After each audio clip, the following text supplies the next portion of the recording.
नमस्कार, ताल ठोक के देख रहे हैं आप। क्या संसद में कांग्रेस कम्युनल कार्ड खेल रही है? आज ये सवाल इसलिए क्योंकि संसद के मानसून सत्र में उठाए जाने वाले मुद्दों के लिए कांग्रेस ने रणनीति बनाई। मीडिया में लीक 30 से ज्यादा पन्नों के इस दस्तावेज को कांग्रेस का इंटरनल डॉसियर बताया जा रहा है। लेकिन जिन मुद्दों को लेकर सरकार को घेरने की रणनीति बनी, उनमें सबसे ऊपर है अल्पसंख्यकों से जुड़े मुद्दे। इस लिस्ट में अखलाक से लेकर जुनैद तक भीड़ की हिंसा के शिकार लोगों का मुद्दा सबसे ऊपर है। सहारनपुर हिंसा और गौ हिंसा का मुद्दा भी इनमें ऊपर है। लेकिन हैरानी की बात है कि कांग्रेस ने अखलाक से लेकर जुनैद तक भीड़ की हिंसा का जिक्र तो किया, पर श्रीनगर में भीड़ के ही हाथों मारे गए मोहम्मद अयूब पंडित का कहीं जिक्र नहीं है। आज देश के सामने सबसे बड़ी समस्या पाकिस्तान प्रायोजित आतंकवाद की है। इसका कांग्रेस के इंटरनल डॉसियर में जिक्र नहीं आया। अमरनाथ यात्रा के दौरान आतंकवादियों के हाथों मारे गए 8 श्रद्धालुओं का मुद्दा कांग्रेस की लिस्ट में जगह नहीं पा सका। गुजरात में जीका वायरस के फैलने का मुद्दा तो आ गया, लेकिन कश्मीर में अलगाववाद के वायरस को कांग्रेस ने नहीं छुआ। तो क्या देश से जुड़े मुद्दों को लेकर यह कांग्रेस का सिलेक्टिव अप्रोच नहीं है? क्या कांग्रेस के लिए अल्पसंख्यकों से जुड़े मुद्दे ही ऊपर हैं? ताल ठोक के आज की बहस इसी पर।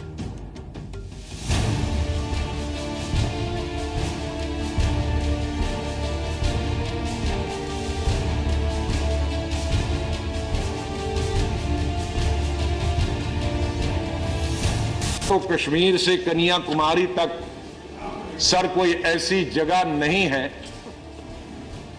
जिसमें कोई न कोई घटना हुई। मैं ये नहीं कहता कि पहले लिंचिंग नहीं होती, मैं ये पहले नहीं कहता कि पहले दलितों के साथ बुरा सलूक नहीं होता, लेकिन लिंचिंग अगर होती थी तो कोई एक इंडिविजुअल करता था, चाहे उसका धर्म कुछ भी होता। लेकिन माफ कीजिए, आपको अच्छा नहीं लगेगा, लेकिन इस वक्त जितनी भी लिंचिंग है वो रूलिंग पार्टी संघ परिवार का कोई न कोई आदमी उसमें इन्वॉल्व है। केंद्र सरकार का या प्रधानमंत्री का ये बयान कि गौ रक्षा के नाम पर गुंडागिरी जायज़ नहीं है, ये काफ़ी नहीं है।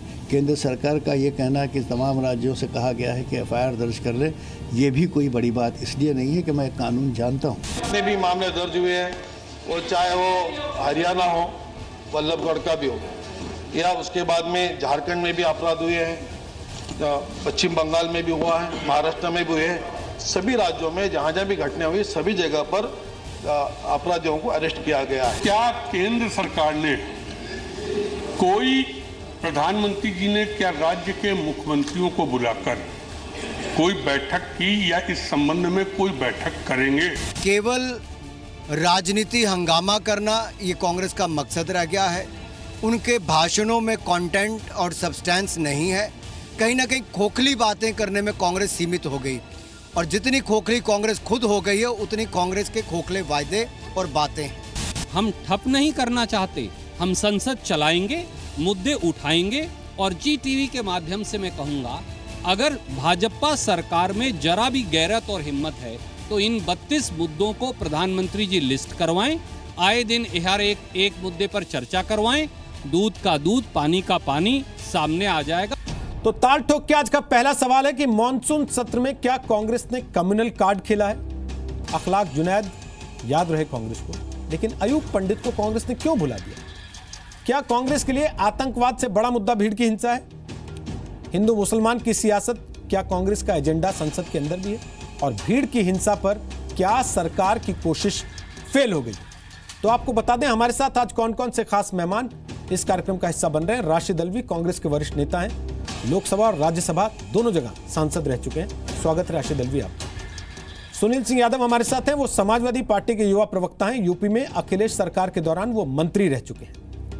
राकेश सिन्हा हमारे साथ हैं, वो आरएसएस के जानकार हैं, दिल्ली यूनिवर्सिटी में एसोसिएट प्रोफेसर हैं। मौलाना अब्दुल रहमान आबिद हमारे साथ हैं, वो इंडियन मुस्लिम राब्ता काउंसिल के महासचिव हैं, दारुल उलूम देवबंद में ओल्ड बॉयज एसोसिएशन के सलाहकार हैं। और सुधांशु त्रिवेदी हमारे साथ होंगे, वो बीजेपी के राष्ट्रीय प्रवक्ता हैं और साथ ही गृह मंत्री राजनाथ सिंह के राजनीतिक सलाहकार हैं।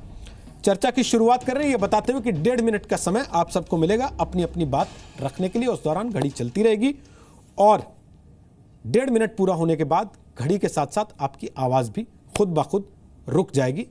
बंद हो जाएगी दर्शकों को सुनाई देनी। इसलिए 1.5 मिनट के भीतर अपनी बात पूरी करें तो बेहतर होगा पहले सवाल के जवाब में। उसके बाद घड़ी हट जाएगी, सब अपनी अपनी बात खुल के रख सकेंगे और दूसरे वक्ताओं से सवाल भी पूछ सकेंगे। राशिद अल्वी साहब, क्या कांग्रेस पार्लियामेंट में कम्युनल कार्ड खेलना चाहती है? जी, मुझे आपके इस सवाल पे बहुत अफसोस है। कांग्रेस पार्टी कभी कम्युनल कार्ड नहीं खेलती है, लेकिन देश के अंदर जो लिंचिंग हो रही है, क्या इसे पार्लियामेंट में नहीं उठाया जाए? अगर हम भी पार्लियामेंट में नहीं उठाएंगे तो इसको पार्लियामेंट के अंदर कौन उठाएगा? देश के अंदर विपक्ष की अपनी जिम्मेदारी है और भारतीय जनता पार्टी की सरकार को इस बात का जवाब देना पड़ेगा। आज नॉर्थ इंडिया के अंदर लिंचिंग हो रहा है, गाय के बदले इंसानों को मारा जा रहा है और गोवा का मुख्यमंत्री कह रहा है, जो देश का डिफेंस मिनिस्टर रह चुका, कि गोवा के अंदर गाय के गोश्त की कोई कमी नहीं रहेगी, गाय का गोश्त सबको मिलेगा। ये कौन सी राजनीति है? अगर चेहरे पे से नकाब कांग्रेस नहीं हटाएगी तो कौन हटाएगा? मुसलमान वोट तो आज 100% कांग्रेस के साथ है। उसके लिए कुछ करने की जरूरत नहीं है। हमें जरूरत है देश को बचाने की, हमें जरूरत है देश के कॉन्स्टिट्यूशन को बचाने की। जो खिलवाड़ देश के अंदर हो रहा है वो देश को तबाह कर देगा। परसों में बीबीसी चैनल पे देख रहा था कि बीबीसी कह रहा था कि इस दुनिया के अंदर एक देश भारत भी है जहां गाय के बदले इंसान को मारा जा रहा है। एक लंबी खबर थी। दुनिया के अंदर इज्जत घट रही है।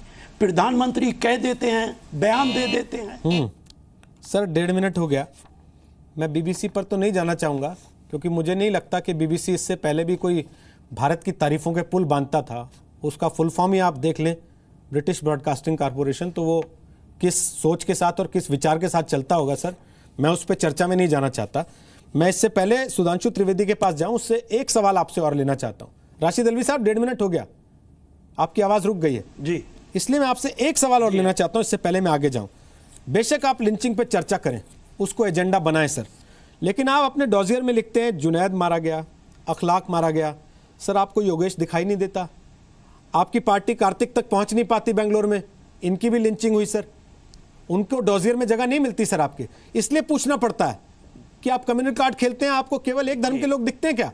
दूसरे धर्म का मरता रहे आपको दर्द नहीं होता क्योंकि वो आपका वोट बैंक नहीं है। देखिए ये एक तो यही आपकी बात गलत है। कांग्रेस ने इतने लंबे अरसा इस देश के अंदर हुकूमत की है, क्या सिर्फ मुसलमानों की बुनियाद पे की है?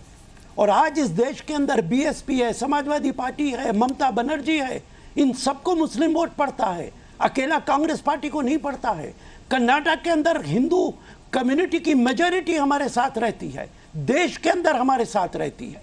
एक बार हमारी सरकार चली गई, मैं मानता हूं ये बात, लेकिन हम हर उस लिंचिंग के खिलाफ हैं, चाहे वो किसी भी धर्म से ताल्लुक रखता हो। तो सर ये काम भारतीय जनता पार्टी उनके नाम और फोटो आपके डॉजियर में जगह क्यों नहीं पाते सर? देश के अंदर हिंदू मुसलमान को साथ लेकर सर उनके नाम और डॉजियर आपके फोटो में जगह क्यों नहीं? वो देखा नहीं है सर, उनके नाम और फोटो आपके डॉजियर में जगह क्यों नहीं पाते? आप साथ लेके चलना चाहते हैं तो मन में साथ लेके चलते हैं सर, फोटो में जगह नहीं देते, नाम जगह नहीं पाते उनके डॉजियर में आपकी। मेरे अजीज सरधना जी, ये देश ऐसा देश है कि अभी एक हफ्ता पहले जब एजिटेशन हुआ था इस लिंचिंग के खिलाफ, 95% हिंदू लोग थे, मुसलमान नहीं थे। भारतीय जनता पार्टी को यह समझना चाहिए, कांग्रेस ये बात समझती है, ये भारतीय जनता पार्टी नहीं समझती। सर हिंदू आता है मुसलमान को बचाने के लिए, यही तो मैं भी कह रहा हूं। ये इस देश की खूबसूरती है। हिंदू का नाम भी तो जगह पाए ना सर उस डॉजियर में जो मर रहा है। अगर हिंदू बचाने के लिए आता है, उसी हिंदू को आप दरकिनार कर देते। अगर मुझे मालूम नहीं, अगर डोजियर में एक नाम रह गया है, एक नहीं रह गया सर, मतलब ये नहीं कि कांग्रेस एक का नहीं रह गया सर, सोच समझ के छापे जाते हैं नाम। आपको भी पता है, आप दोनों सदनों में रहे हैं, मैं तो इतने वरिष्ठ नेता हैं सर, ये सारी चीजें प्लानिंग से होती हैं सर। इंटर्न को तो दे नहीं दिया गया किसी राजनीतिक पार्टी के, आपके कांग्रेस के, कि बेटा तुम बना दो क्या क्या छापना है इसके अंदर। किसी बड़े नेता ने ड्राफ्ट किया होगा, गुलाम नबी आजाद उसको पढ़ के सुना रहे हैं, उसके आधार पर चर्चा की शुरुआत कर रहे हैं, तो कहीं से गाइडलाइन आती होगी सर उनको। देखिए डोजियर में ये भी मुमकिन है, डोजियर में नाम और गुलाम नबी उसे पढ़ ना पाए हों, सिर्फ उस पर बहस नहीं की जा सकती। मैं कह रहा हूं हिंदू या मुसलमान किसी के साथ भी लिंचिंग होती है वो गलत होती है। ठीक सर, आप तो कह रहे हैं, लेकिन आप सिर्फ कार्रवाई नहीं होनी चाहिए, आप देश में ऐसा माहौल होना चाहिए कि किसी की हिम्मत ना हो ऐसा करने की। बिल्कुल सर, आपकी बातें बहुत अच्छी हैं, लेकिन शायद आपकी पार्टी या तो आपकी बातों से इत्तेफाक नहीं रखती, क्योंकि उनका जो प्रेजेंटेशन है कम से कम वो इस तरीके का नहीं है जैसा आप कह रहे हैं। सुधांशु त्रिवेदी, रखिए अपनी बात। प्रधानमंत्री की बार बार अपीलों के बावजूद अगर सरकार नाकाम नहीं रही होती, विपक्ष को मौका नहीं मिलता कि आतंकवाद को छोड़कर लिंचिंग को मुद्दा बनाया जाए। देखिए, हम कोई भी काम कर लेते, विपक्ष तो उसी धरने पे काम करता है। जैसे राशिद अल्वी साहब वरिष्ठ नेता हैं, यद्यपि उन्होंने अपने बात के वक्तव्य में उस बात को संशोधित कर दिया, मगर पहले 1.5 मिनट वाले में तो उनके मुंह से ये वाक्य निकल गया था कि मुसलमान तो 100% कांग्रेस के साथ है, इसलिए हमें कुछ करने की आवश्यकता नहीं है। यही मानसिकता गलत है, छुपी हुई मानसिकता। जैसे आपने एक उदाहरण दिया रोहित जी, आपने कहा योगेश, मैं याद दिलाना चाहता हूं, उत्तर प्रदेश में अरुण माहौर दलित था, गोरक्षक था, उसको भी भीड़ ने घेर के मारा, आपको स्थान नहीं दिखाई पड़ा। पिछले साल कर्नाटक में प्रशांत पुजारी, वह भी दलित था, वह भी घेर के मारा गया, वो आपके डोजियर में स्थान नहीं प्राप्त कर पाया। केरल में किस ढंग से घेर घेर कर मारने की घटनाएं हुई। देखिए, मैं यहां पे कोई ये बचाव इस आधार पे नहीं करना चाहता, पर मैं ये कहना चाहता हूं, जब अनियंत्रित उन्मादी भीड़ के द्वारा हो रहे अपराध के बारे में चर्चा हो तो वह तटस्थ होनी चाहिए, वस्तुनिष्ठ होनी चाहिए, उसको संप्रदाय या वर्ग के साथ जोड़ के नहीं देखा जाना चाहिए। और मैं अंत में यह बात कहना चाहूंगा कि देखिए, महत्वपूर्ण बात जानते क्या होती है, आप टॉप पर बैठकर नियंत्रण कितना पा रहे हैं यह तो प्रशासनिक व्यवस्था में संभव होता और मैक्सिमम नियंत्रण पाने का प्रयास सरकार की तरफ से होता, पर आपकी मंशा क्या है यह स्पष्ट हो जाता है। प्रधानमंत्री ने तो बोला, एक नहीं 2 बार बोला है, और कहा कठोर से कठोर कार्रवाई होनी चाहिए। हम आज भी कह रहे हैं, इवन उन्होंने ये तक कहा था कि ये लोग गुंडे हैं जो करते हैं। मगर याद करिए, जब देश के इतिहास की सबसे बड़ी लिंचिंग हो रही थी 84 में, तो राजीव गांधी जी स्वर्गीय क्या बोले? ठीक सर, आपकी आवाज कट गई है, आपका एक कमेंट रह गया, आप अगले सवाल के जवाब में इस कमेंट को रख सकते हैं। सुनील सिंह यादव, लिंचिंग बड़ा मुद्दा है कि आतंकवाद? लिंचिंग से ज्यादा मौतें हो रही हैं कि सरहद पार से जो लगातार आतंकवादी आ रहे हैं उससे ज्यादा मौतें हो रही हैं हमारे देश में? नहीं, देखिए, आतंकवाद अपनी जगह एक समस्या है, और ये जो लिंकिंग का मामला है ये भी देश के लिए बहुत बड़ी समस्या है।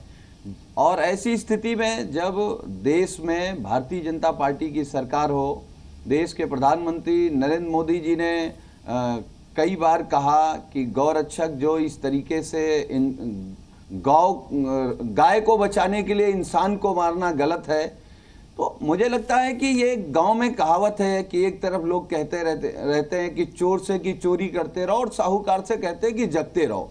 कहीं न कहीं जब भी देश के प्रधानमंत्री जी या बीजेपी के बड़े नेता का कोई बयान आता है कि गौरक्षक ऐसा काम न करे, तब तक कहीं न कहीं कोई घटना हो जाती है।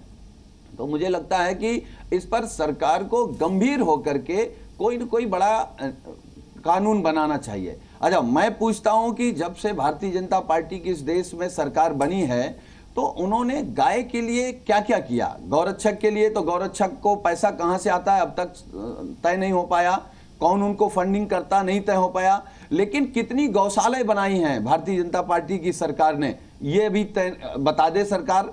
जो गाय बूढ़ी हो जाती हैं उनको रखने के लिए क्या व्यवस्था है, ये सरकार नहीं बता पा रही है।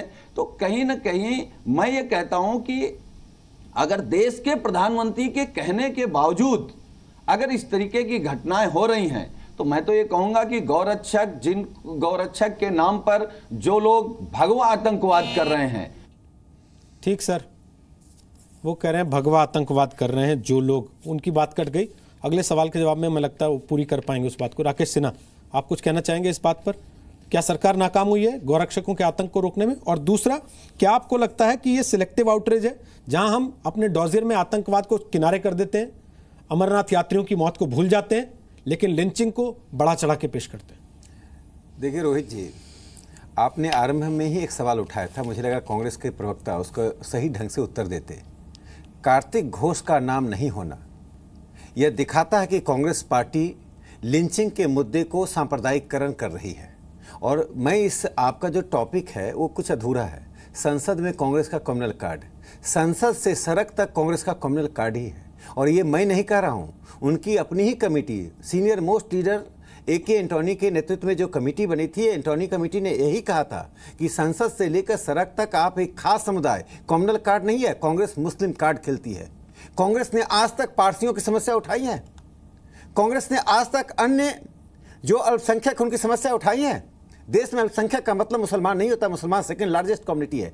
5-6 घटनाएं 7 घटनाएं घटी हैं, दुर्भाग्यपूर्ण घटनाएं हैं। राज्य सरकार कार्रवाई कर रही है, पनिश किए जा रहे हैं। और मैं कांग्रेस के नेता को बता दूं, BBC को कोट कर रहे थे, मैं वाशिंगटन पोस्ट को कोट कर रहा हूं। वाशिंगटन पोस्ट ने इक्वल जस्टिस इनिशिएटिव को कोट करते हुए लिखा है कि अमेरिका में 1877 से लेकर 1950 तक 4000 लिंचिंग हुई है और उसके बाद 700 लिंचिंग्स हुई हैं। तो पश्चिम में ब्लैक्स को जिस तरह से पुलिस और वहां के लोग मार रहे हैं, भारत में हेट्रेडनेस नहीं है, हेट नहीं है। आप बता दीजिए, किसी भी धर्म के प्रति, किसी कम्युनिटी के प्रति घृणा का, नफरत की भावना है? कुछ लोग करते हैं, उन सभी लोगों को आइसोलेट कर दिया जाता है और उस आइसोलेशन को आप मेन स्ट्रीम बना देते हैं। ठीक, आपको लगता है मौलाना साहब कि आइसोलेट कर दिया जाता है और उसको पॉलिटिकल पार्टीज मेन स्ट्रीम बना देती, जैसा राकेश सिन्हा कह रहे हैं, या ये एक संगठित अपराध है, भगवा आतंकवाद है, जैसा अभी सुनील सिंह कह रहे थे? देखिए रोहित जी, ये बात तो बिल्कुल क्लियर हो गई है कि जो लोग भी गाय के नाम पर या माइनॉरिटी के नाम पर या पाकिस्तान के नाम पर या कश्मीर के नाम पर या आतंकवाद के नाम पर या मदरसे के नाम पर या मस्जिद के नाम पर या अजान के नाम पर जो लोग भी मुसलमानों को टारगेट कर रहे हैं, वो लोग क्रिमिनल हैं, वो आतंकी हैं। ये कहने में किसी को भी कोई संकोच नहीं होना चाहिए। अगरचे प्राइम मिनिस्टर ने आतंकी नहीं कहा, लेकिन उन्होंने जिस तरह से एक बार नहीं 3-3 बार कहा कि ये क्रिमिनल लोग हैं और इनके खिलाफ कार्रवाई होनी चाहिए। मैं कहना चाहता हूं कि देखिए, नोटबंदी का मामला आता है, पूरा मुल्क बेचैन होता है, पूरी जनता बिल्कुल तराही मचती है, लेकिन गवर्नमेंट चाहती है 1 हफ्ते के अंदर या 10 दिन के अंदर सारे को कंट्रोल कर लेती है। GST के मामले पर बहुत बड़ा हंगामा मुल्क में होता है, खासतौर से गुजरात में होता है। गवर्नमेंट चाहती है 3 दिन 4 दिन में कंट्रोल हो जाता है, 5 दिन में ज़्यादा से ज़्यादा कंट्रोल हो जाता है। क्या वजह है कि आखिर गाय के नाम पर प्रधानमंत्री के बार बार कहने के बावजूद कोई प्रधानमंत्री की बात मानने को संजीदा नहीं है? ये बहुत बड़ा क्वेश्चन मार्क है। इस पर जो है हर पार्टी को, हर संस्था को और हर जिम्मेदार भारतीय को सोचना पड़ेगा। दूसरी बात मैं आपसे कहूं कि चाहे जियोर हो, जुनैद का हो, अली मंसारी का हो, अखलाक के घर वालों का हो, पुलिस हर जगह क्यों ये करती है कि मरने वाला मर भी गया और फिर उसके साथियों पर, उसके घर वालों पर भी पुलिस मुकदमे कायम कर देती है? इससे पता चलता है कि शासन और प्रशासन दोनों में कहीं ना कहीं कोई मामला। एक सवाल बोले, अयूब पंडित को मारने वाला आतंकी था कि नहीं था? बिल्कुल आतंकी। नहीं, आप ये बताइए, अयूब पंडित को जिन लोगों ने मारा वो भी आतंकी है, उनको आतंकी कहना चाहिए, मानना चाहिए। पहले उत्तर दीजिए, लेकिन आप दोनों का बुनियादी अंतर देखिए। मंदिर से निकलकर, किसी संगठन से निकलकर मारने वाला नहीं, जो मारने वाले पकड़े गए उनकी आइडेंटिटी देख लीजिए। अब तो खुलासा हो गया। बुनियादी सवाल जो आपने उठाया, अयूब पंडित को मारने वाले। अरे अब तो मेरा एक सवाल है, मैं ये पूछ रहा हूँ सर कि आप बरसों बरस से आतंकवाद पे चर्चा करते हैं, हर बार ये कह के भागते रहे कि आतंकवाद का मजहब नहीं होता। यहाँ आपने और सुनील यादव ने तुरंत तय कर लिया कि भगवा आतंकवाद है, इनका मजहब भी है। आप उसको भगवान आतंकवाद देखिए, वो असल मैंने सवाल पूछा था आपसे, वो आपने उसको डिनाइल नहीं किया। अगरचे आप उसकी पैरवी में लगातार नए गढ़ते रहे। मैं उसकी उनकी पैरवी में नहीं करता हूं और ना मुझे करनी चाहिए, क्योंकि मैं जब बैठा हूं, मुझे तो यहाँ एक सच्ची बात ईमानदारी के साथ कहने के लिए मैं बैठा हुआ हूं।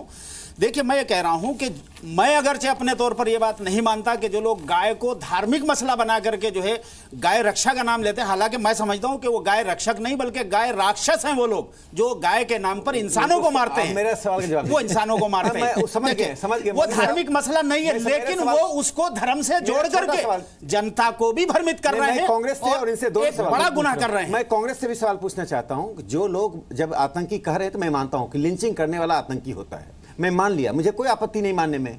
लेकिन आप बताइए, मस्जिद से निकलकर जिन लोगों ने वो आतंक किया, उनको आतंकी कहने का साहस कांग्रेस में होना चाहिए और कहना चाहिए कि जिस मस्जिद से वो निकलकर आतंकी आए थे, उस मस्जिद पर पुलिस जाए, उसके लोगों को गिरफ्तार करे, उसको चश्मदीद गवाह बनाए। कांग्रेस में क्या हिम्मत है? क्या कांग्रेस ऐसी हिम्मत कर सकती है? 100% वोट बैंक का दावा करने वाले कांग्रेस ने आज बता दिया कि वो फीसदियों में जीती है। ठीक है, राशिद अल्वी साहब, राकेश सिन्हा का सवाल आपसे।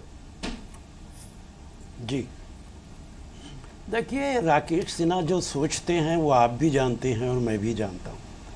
मैं तो लगातार कह रहा हूँ, हिंदू के साथ हो मुसलमान के साथ हो वो गलत होता है। मैं बार बार कह रहा हूँ कि इस देश के अंदर हिंदू मुसलमान एक साथ रहेंगे तभी ये देश मजबूत होगा। चाहे बीजेपी का प्रवक्ता हो या आरएसएस का हो, वो पूरी ताकत लगा देते हैं इस बात में, इस जस्टिफिकेशन में कि अगर मुसलमानों के साथ ऐसा हो रहा है तो फला के साथ भी ऐसा हुआ है।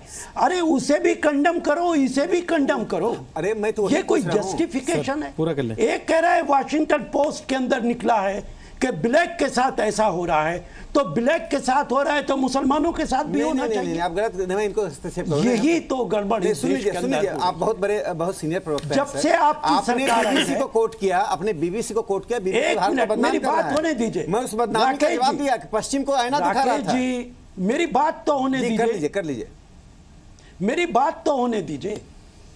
हाँ, आपने वाशिंगटन पोस्ट को मिसाल दे रहे हैं। आप ये कहिए कि हिंदुस्तान के अंदर हम नहीं होने देंगे। आपको कहना चाहिए कि हमारे पास ताकत है, हमारा प्रधानमंत्री, हमारे मुख्यमंत्री, एक वाकया ऐसा नहीं होगा। भाषण देने से कानूनी व्यवस्था ठीक नहीं हो सकती है, ये संभव नहीं है। अगर हमने कुछ गलतियां की तभी सरकार आपके पास आई है, और अगर आप हमारी गलतियों को गिनाते रहेंगे तो आप यकीन मानिए बहुत जल्दी आप वहीं चले जाएंगे जहां से आए। अच्छा, 10 सेकंड जवाब देना चाहते हैं, सुधांशु जी के पास जाना चाहते हैं, पर आप जवाब दे लीजिए। मत रखिए, ठीक सर, सुन लीजिए, आप जवाब दे लीजिए।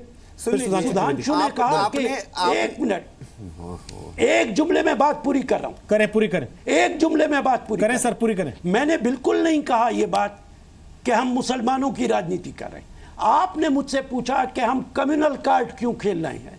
मैंने कहा मुसलमान पहले ही हमारे साथ है, उसका कम्युनल कार्ड खेलने की हमें जरूरत कहां पड़ रही है। अच्छा, हो गया। मैंने बिल्कुल नहीं कहा कि हम मुसलमानों का अपील करना चाहते हैं। मुसलमानों को तो हमारे जमाने में भी वो सब कुछ नहीं मिला जो मिलना चाहिए था। ठीक है सर, छोटी सी बात। राकेश सिन्हा बोलिए, फिर से मैं सुधांशु त्रिवेदी और सुनील। बीबीसी से भारत को आईना दिखाया था, तो मैं आपको नहीं दिखा रहा था, भारत को नहीं दिखा रहा था। भारत में एक भी लिंचिंग नहीं होनी चाहिए, चाहे पश्चिम में 10,000 लिंचिंग हो जाए।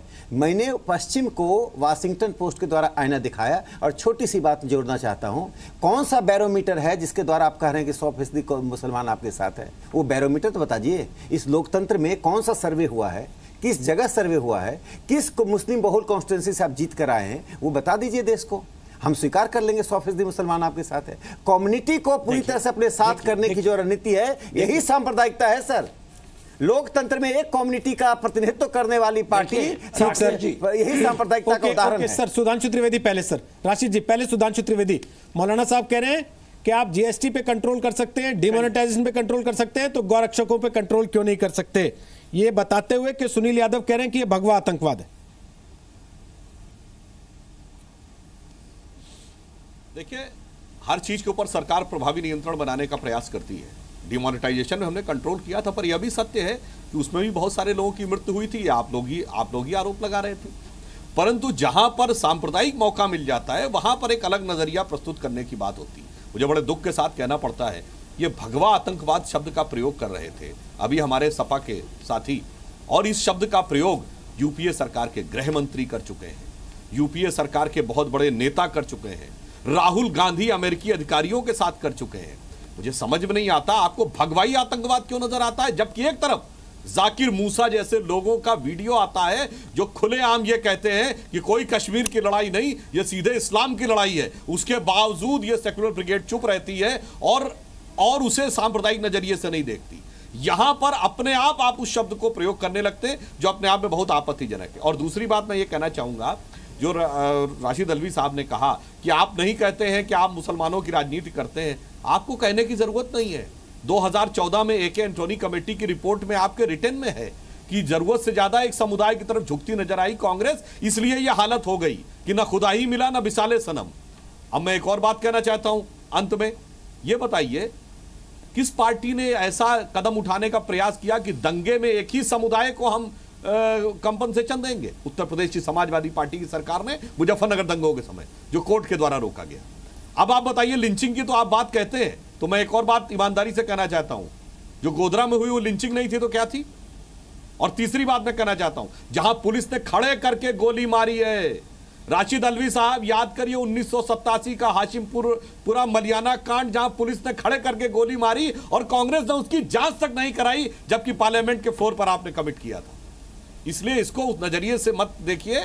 अगर देखा जाएगा तो ऐसी ऐसी चीजें निकल के आएंगी कि आपने क्या क्या किया है उसका कोई बयान नहीं किया जा सकता। सुनील यादव, आतंकवाद का धर्म होता है क्या? जी, आतंकवाद का मजहब होता है क्या? हेलो, नहीं, आतंकवाद का कोई मजहब नहीं होता। तो आपने इसमें भगवा रंग कहां से जोड़ा फिर? अभी को इसलिए कहा कि नहीं, आपने कहा भगवा आतंकवाद। नहीं, वो भगवा रंग क्यों आपने कहा भगवा बता रहा हूं आतंकवाद। आपको हरा आतंकवाद तो कभी नहीं दिखा। मैं कह रहा हूं भगवा आतंकवाद, इसमें भगवा आतंकवाद आपको तुरंत दिखाई दिया। मैं फिर कह रहा हूं भगवा आतंकवाद। वो भगवा आतंकवाद इसलिए क्योंकि इस बीच भाजपा की सरकार बनने के बाद जितनी भी इस तरीके की घटनाएं हुई, लोग कहीं ना कहीं भगवा गौछा डाल के घूमते और उस घटना में शामिल दिखे। मैं एक चीज कह रहा हूं, इस देश में न्यायपालिका है, संविधान के तहत सारी चीजें होती हैं। अगर कोई घटना, दुर्घटना, कुछ भी होती है, देश के सारे साधु संत आपके लिए आतंकवादी हैं। कई चरणों में हमको न्याय मिलता है। हम पहले इस देश के सारे साधु संत समाजवादी पार्टी के लिए आतंकवादी हैं जो भगवा साधु संत नहीं। मैं तो उस नहीं ना सारे साधु संत नहीं, ये तो हम लोग भी आस्था को मानते हैं, लेकिन जो साधु संतों के देश में अगर कोई आ रहा है, जैसे बताइए जो भगवा पहनकर लोगों ने अंजाम दिया, क्या बल्लभगढ़ में भगवा पहन कर दिया? आप जवाब तो दीजिए, से बात मत कीजिए। देखिए, बिना प्रमाण की बात मत कीजिए। मैं कह रहा हूं बल्लभगढ़ की घटना या पहलू खां को मारने की घटना या अखलाक को मारने की घटना से कौन से किस अपराधी ने भगवा पहना था? उत्तर प्रदेश के मुख्यमंत्री जी ने ये स्वीकार किया कि उत्तर प्रदेश में जो भी घटनाएं हो रही हैं, में सवार थे क्या जिसमें जुनैद सवार था? भगवा उस ट्रेन में जो लड़के मार रहे थे सर, वो भगवा पहन के मार रहे थे, आपने देखा? उसको नहीं कह रहा हूं, आप मौजूद कह रहे हैं। यहाँ चर्चा ही जुनैद से हो रही है जिसका नाम लिखा है कांग्रेस के डोसियर में। सर, इस देश में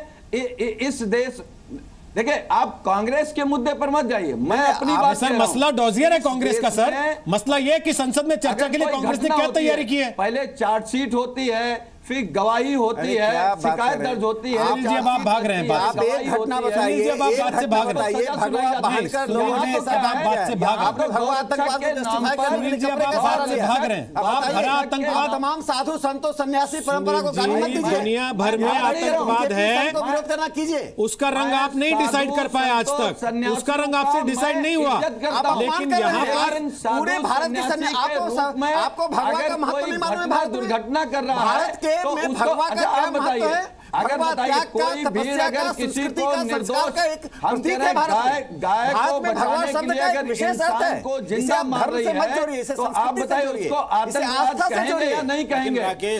संस्कार से जोड़िए। आप भगवा को धर्म से क्यों जोड़ रहे हैं? एक सेकंड सर, भगवा को धर्म से जोड़ रहे हैं। भगवा है भाई, भगवा पहनने वाला सोशलिस्ट हो सकता है। एक सेकंड भाई, भगवा पहनने वाला सोशलिस्ट हो सकता है, सुनील जी, पहनने वाला हिंदू ही होगा या भगवा पहनने वाला बीजेपी का ही कार्यकर्ता होगा। सुनील यादव जी, आपने कभी आतंकवादियों की तस्वीरें देखी हैं जो कश्मीर में झंडे फहराते हैं?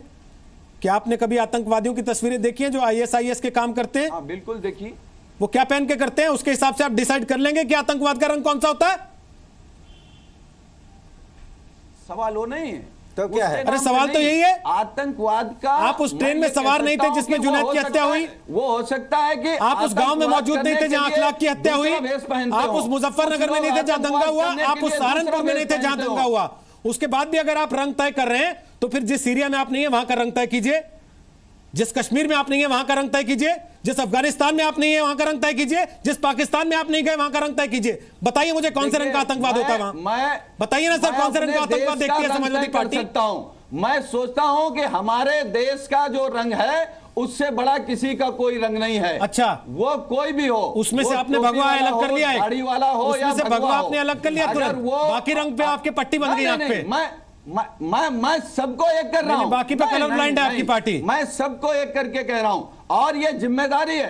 अगर देश के एक नहीं, आपने सिंगल आउट तो कर दिया अलग से।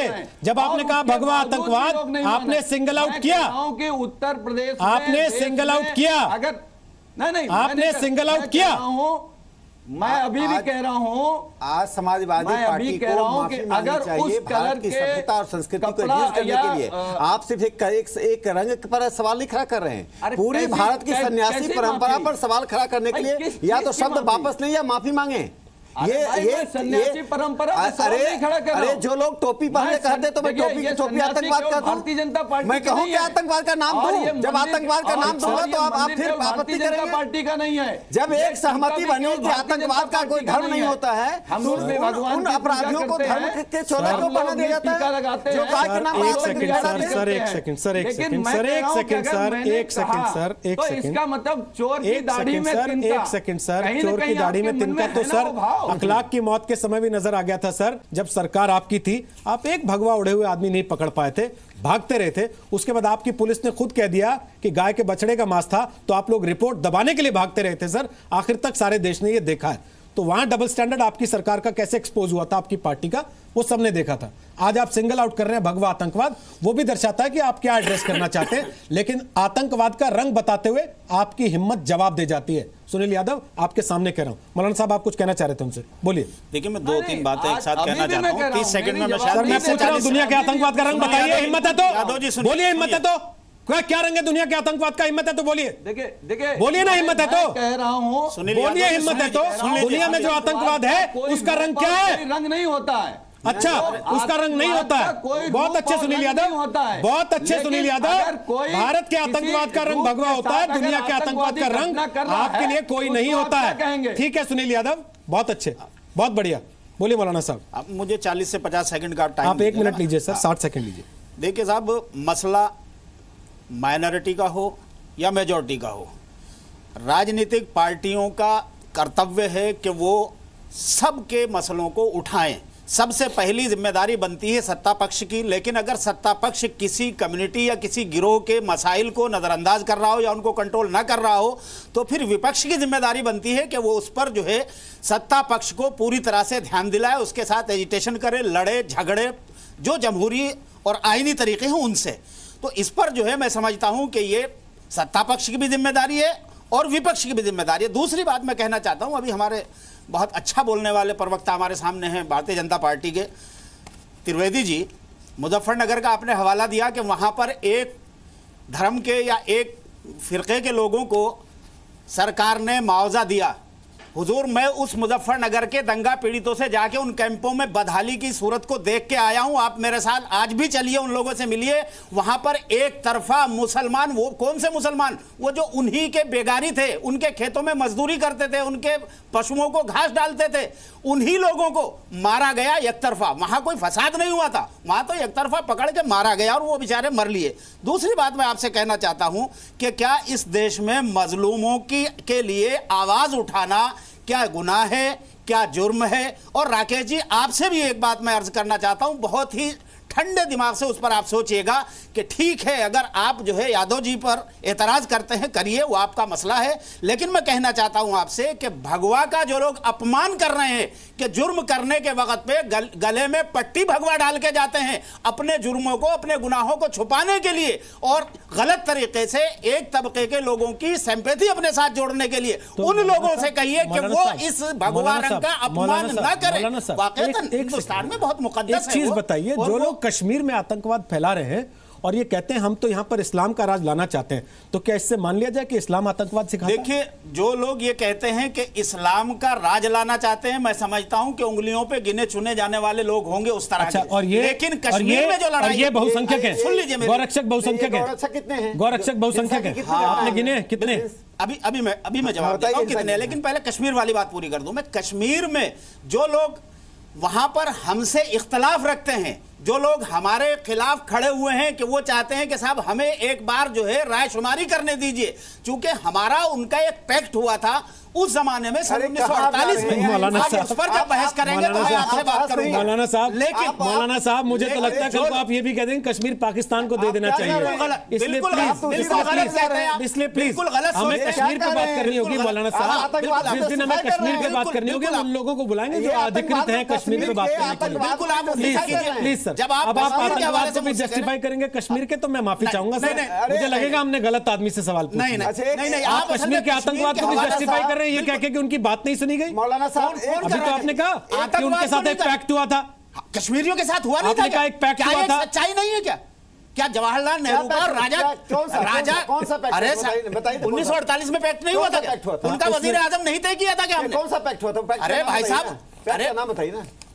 अब वो पैक्ट का नाम जिस दिन आप उस पर करेंगे मैं तैयारी करके लेके आऊंगा इंशाल्लाह। मौलाना साहब इसलिए विषय पे रहें। अगर आप कश्मीर के आतंकवाद को जस्टिफाई कर रहे हैं कश्मीर तो मैं फौरन मान लूंगा हिंदू आतंकवाद भी जस्टिफाई है, लेकिन अगर आप उनको नहीं मानते कि ये धर्म के नाम पे सिर्फ तो बात इसको कैसे धर्म के नाम पे बताते हैं? मैंने बात ये कही थी कि भगवा का जो लोग अपमान कर रहे हैं पहले आप उनको कहिए कि वो सर जो इस्लाम का अपमान कर रहे हैं उनको तो रोकिए। उनको हम लोग मुसलसल उनकी आप पैरवी कर रहे हैं, नहीं नहीं पैरवी कर रहे हैं पैक्ट की आड़ में। सर ना बिल्कुल गलत। मैं आपके सवाल का जवाब ले लेता हूं सुधांशु त्रिवेदी से, फिर मैं राशिद अलवी साहब के पास जाऊंगा। सुधांशु जी बोलिए, मौलाना साहब ने आप पर सवाल उठाए। देखिए मैं बता रहा हूं, देखिए जो लोग बार बार किसी आतंकवाद को एक रंग में रंगने की कोशिश कर रहे हैं वो बहुत गलत है। तो मौलाना साहब ने अभी एक बात कही मुजफ्फरनगर के बारे में, एक सेंटेंस जरूर कहना चाहूंगा।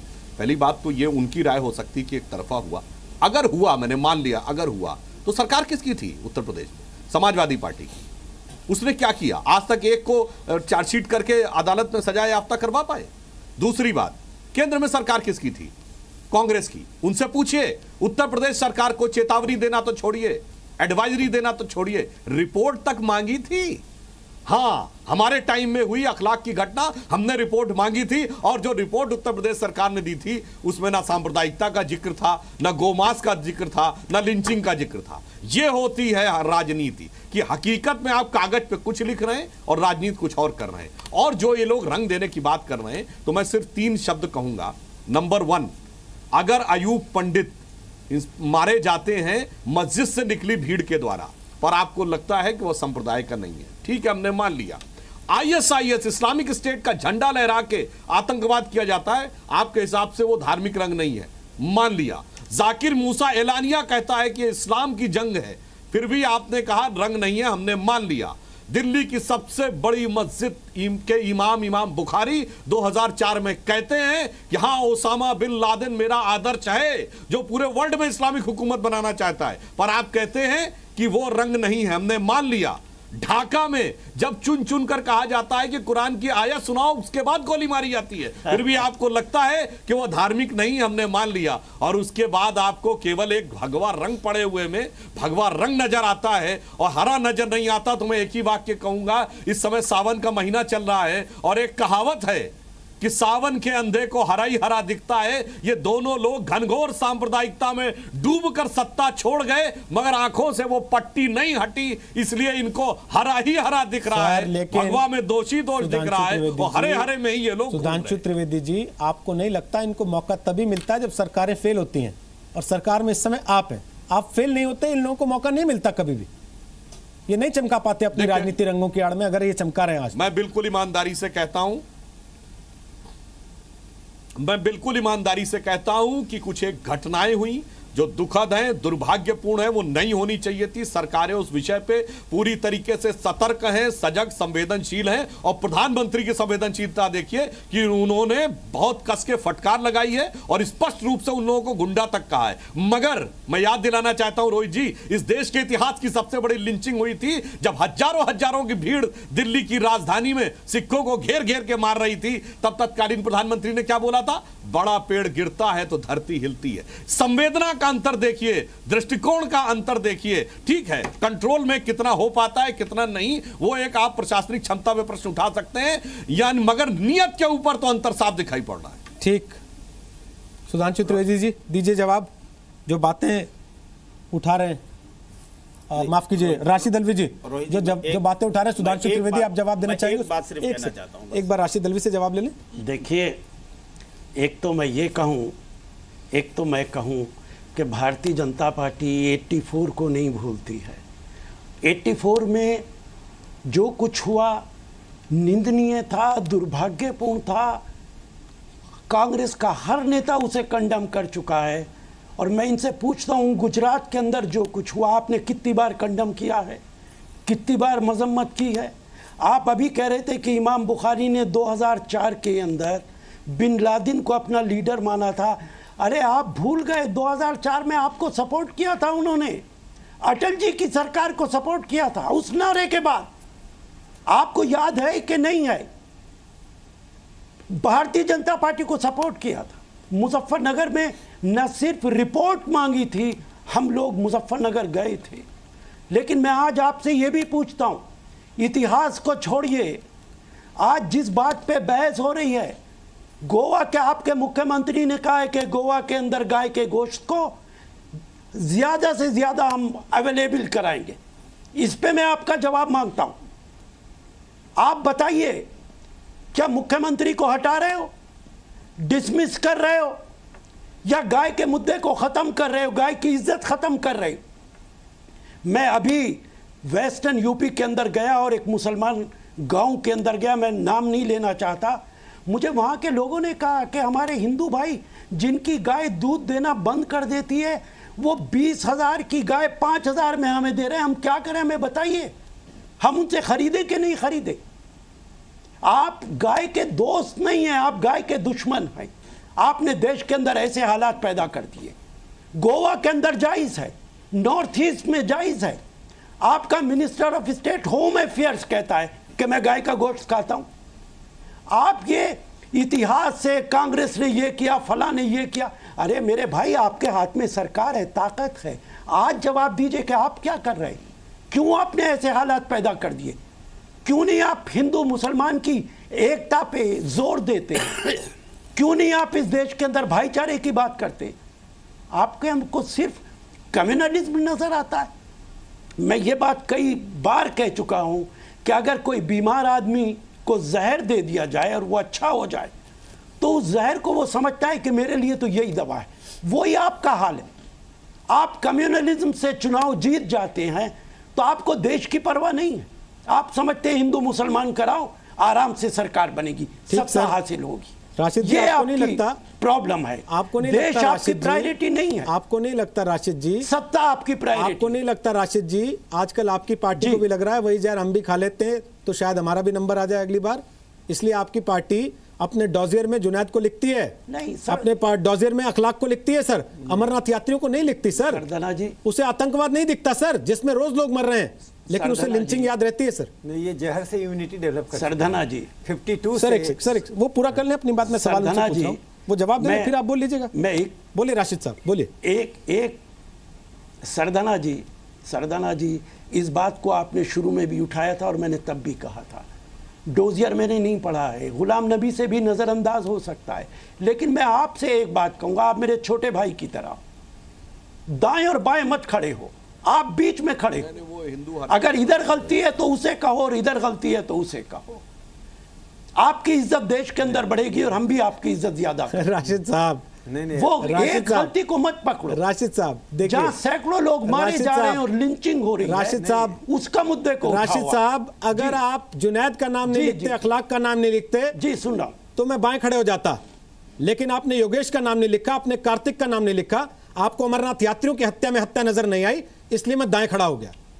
तो जिधर से आप हल्का करेंगे सर, मैं तो उधर जाके खड़ा हो जाऊंगा। आपसे किसने कह दिया? मैं कह रहा हूं आपसे किसने कह दिया कि अमरनाथ यात्रियों की हमें नजर नहीं आई? हम सबसे आगे खड़े थे, आपने हमारे बयान नहीं पढ़े होंगे। और मैं एक बात और कहूं, बार बार आप कहते हैं कि मस्जिद से निकल के लोगों ने उसको मार दिया।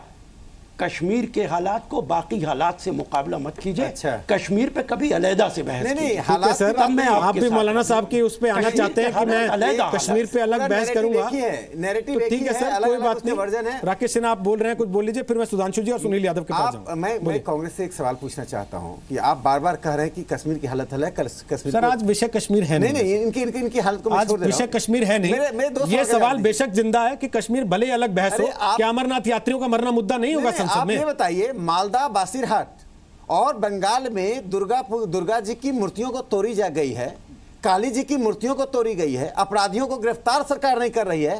क्या आपकी सरकार के, आपकी पार्टी के पास एक शब्द निंदा का नहीं है? क्या राहुल गांधी के पास मालदा बासीरहाट जाने का समय नहीं है? जेएनयू में जा सकते हैं जहां भारत के 10 टुकड़े होने की बात होगी। आप उस व्यक्ति का समर्थन कर सकते हैं जो याकूब मेमन के समर्थन में खड़ा होता है, लेकिन उन लोगों के समर्थन में आप खड़े नहीं होते हैं जो पूरे देश में सांप्रदायिकता का अंत चाहते हैं। आप केरल में जिस बच्चे को मारा गया, सुजीत, 26 साल का लड़का था, लिंचिंग हुई। आपके पड़ोस में सीताराम येचुरी आपकी पार्टी में रोज सोनिया जी की पार्टी में आते रहते हैं, क्यों नहीं उसका नाम ले रहे हैं? यदि आतंकवाद से लड़ना है, यदि लिंचिंग से लड़ना है, यदि सांप्रदायिकता से लड़ना है, तो पहले आप अपने गरिबान में झांक कर देखिए। मौलाना साहब जी छोटा मैं सिर्फ एक बात कहना चाहता हूँ। सुधांशु जी ने चूंकि एक बात कही थी कि सब समाजवादी की हुकूमत में वहाँ पर अखलाक और दादरी और कई इन्होंने किस्सों का देखा। मैं बस एक बात कहना चाहता हूँ कि देखिए, हमारा दर्द समझिए त्रिवेदी जी, हमारा दर्द ये है कि सरकार किसी की भी हो, मारा तो जा रहा है वो बेचारा मजलूम, अखलाक की शक्ल में हो या पहलू की शक्ल में हो, आप लोग इतने वर्षों से पर्दा डालते आए, तब आपको दर्द नहीं हुआ सर? नहीं, लश्कर सुनिए सर। हाँ बताइए। लोगों ने आज तक इनके नाम सुने, इनके मतलब नहीं पढ़े। हाँ। मैं पढ़ के बताता हूँ हिंदी मतलब क्या होता है सर। लश्कर तैयबा, इसका अर्थ होता है फरिश्तों की सेना। हिजबुल मुजाहिदीन, इस्लामी बलिदानियों का समूह। अल कायदा, अल्लाह के नियमों का पालक। आपने कितने फतवे निकाले सर इनके खिलाफ? कौन कह रहा है? बताइए ना सर, कितने फतवे निकाले? सैकड़ों की तादाद में मिलेंगे, और हर मुस्लिम लीडर, हर बड़ा जिम्मेदार मुसलमान आलिम हो या किसी संस्था का लीडर हो, हर आदमी ये कहता है कि आतंकवाद को किसी कीमत इस्लाम में बर्दाश्त नहीं किया जाएगा। सवाल पूछा, जैसे मोहम्मद की निंदा आप कीजिए, फतवा निकालिए। अरे मैं कहता हूं, आप एक मिनट मुझे डाकुओं का एक गिरोह, अगर क्या कहते हैं, माननीय श्री रामचंद्र जी के नाम से डाकुओं का एक गिरोह, चाहे उसमें मैं हूं या और कोई मिल जाए, हम जो है अगर कोई ऐसा बना ले, तो क्या इससे खुदा न खास्ता जो है वो जुड़ जाएगा धर्म? यही तो आप कर रहे हैं। नहीं, आरक्षकों के आगे यही तो आप कर रहे हैं। मैं यही समझा रहा हूं। नहीं, हम यही तो कह रहे हैं कि आप समझ गए सर, जब अपने पे पड़ती है तो आदमी समझता है। वहां से निकालिए सर, अपने पे पड़ती है तो समझता है सर। मैं वही कह रहा हूं। सुधांशु त्रिवेदी, इन लोगों को लास्ट कमेंट आपसे लूंगा, तो फिर ये नहीं जोड़ पाएंगे। पहले अभी तक वो सुनील यादव, कल को उनको सपोर्ट कर देते हैं। कल को सुनील यादव अगर हरी टी शर्ट पहन के गौरक्षक आ जाए सड़क पे, तो आप क्या कहेंगे? ये हरा आतंकवाद है या ये इस्लामिक आतंकी है? गौरक्षक अगर ना देखिए, अगर वो गौरक्षक के नाम पर आतंक करेंगे तो वो जिस कलर में हो गया उस कलर का आतंक उसको कहा जाएगा। लाल टोपी लगा के आ जाए तो क्या मान लेंगे समाजवादी कार्यकर्ता हैं? इस कलर में अगर अरे क्यों नहीं, अगर भाई कोई लाल टोपी लगा के आतंक करेगा तो उसको आतंकी नहीं कहेंगे आप? हर बात देखिए, इसीलिए कहा गया आतंक का कोई चेहरा नहीं, आतंक का कोई रंग नहीं। जिस रूप में दिखेगा, आप ही ने इस कार्यक्रम में भगवा आतंक का रंग बताया हमको। मैंने कहा, अब आप बार बार ये कोशिश कर रहे हैं बताने की कि नहीं आतंक का कोई रंग नहीं। सर सर डर सबको लगता है सर, हम समझते हैं आपका डर, उपयोग नहीं कीजिए। आपका डर हम समझते हैं सर। आतंक का कोई रंग नहीं, इसीलिए कह रहा हूँ सर, आपका डर हम समझते हैं सर। आपने भारतीय जनता पार्टी से एक आपका डर हम समझते हैं सर। मैंने कहा कि आपका डर हम समझते हैं सर। बनने के बाद चार्ली हेब्डो सबने देखा सर, आपका डर हम समझते हैं सर। गाय बूढ़ी हो गई, का रंग बताएंगे तो आपको डर लगेगा सर। क्या किया गया? मैं लास्ट कमेंट, आप गोवा में दूसरी बात करते हैं सर, आप यूपी में दूसरी बात करते हैं। एक second last comment. Sudhanshu Trivedi, समय हो गया, मैं लास्ट कमेंट फिर भी आपसे लेना चाहता हूं चर्चा खत्म करने से पहले। आपको मैं फिर पूछ रहा हूं, क्या आपको नहीं लगता कि आपकी तैयारी कमजोर है और आपकी कमजोर तैयारी का नुकसान देश संसद में उठाएगा? जब लिंचिंग के मुद्दे पर संसद हर रोज ध्वस्त होगी, संसद की कार्रवाई हर रोज ठप होगी और सारे बिल लटके पड़े रहेंगे। अगर आप लोग ये चीजें रोक पाते तो शायद देश एक कदम आगे बढ़ पाता इस सत्र में संसद के। देखिए, सांप्रदायिकता के विषय पे सरकार पूरी तरीके से प्रतिबद्ध है, मगर समस्या क्या आती है, मैं सिर्फ 2 वाक्य बताऊंगा, याद दिला दूंगा। जब देश में राजनेता ऐसे वक्तव्य दें, अभी यूपी विधानसभा चुनाव मुलायम सिंह यादव ने लखनऊ कैंट विधानसभा में अपनी चुनावी सभा में क्या बोला? अरे मैं मुसलमानों के लिए इससे ज्यादा क्या कर सकता था कि मैंने 16 कार सेवक मरवा दिए थे, 40 भी मर जाते तो कोई बात नहीं थी। ये आपकी सेकुलरिज्म की परिभाषा है। और यूपीए 1 में तत्कालीन प्रधानमंत्री डॉक्टर मनमोहन सिंह ने कहा था, मुस्लिम should have first right over the national resources of India. अब मैं अंत में एक वाक्य कहूंगा, मौलाना साहब ने कहा हमारा दर्द समझिए, मैं बिल्कुल आपका दर्द समझ रहा हूं जनाब। सच्चर कमेटी की रिपोर्ट आई थी 2013 में, 67 साल आजादी के हो गए थे, जिसने मुसलमानों की मुफलिसों मजलूमियत को बयान किया था। मैं पूछना चाहता हूं उसके लिए कौन जिम्मेदार था? 67 साल में 6 साल शासन करने वाली भाजपा या 61 साल शासन करने वाले वो लोग जिन्होंने ये सेंटेंसेस बोले थे कि मैंने गोली चलवाई और पहला अधिकार इनका होना चाहिए?